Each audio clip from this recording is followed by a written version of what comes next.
Ang aming paninda po ay pizza. Doon sa Subic, nagkaroon kami ng pagkakataon na makilala si Waquitos. Ganyan kami mag-asawa. Parang gusto namin mag-level up sa pinagkakakitaan namin.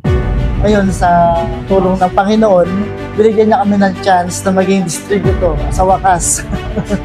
Actually, sa una, hesitant talaga kami na itry ang Waquitos kasi baka scam. Salamat sa Waquitos. Kaya sa mga kakilala namin, sa buong Zambales, kaibigan ko, kapitbahay namin, mga classmate ko, iba na po ang aking pizza. Waquitos na po. Huwag na po kayo magtataka.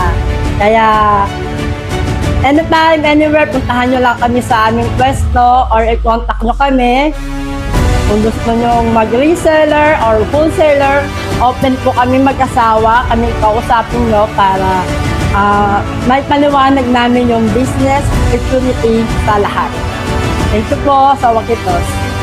Salamat po.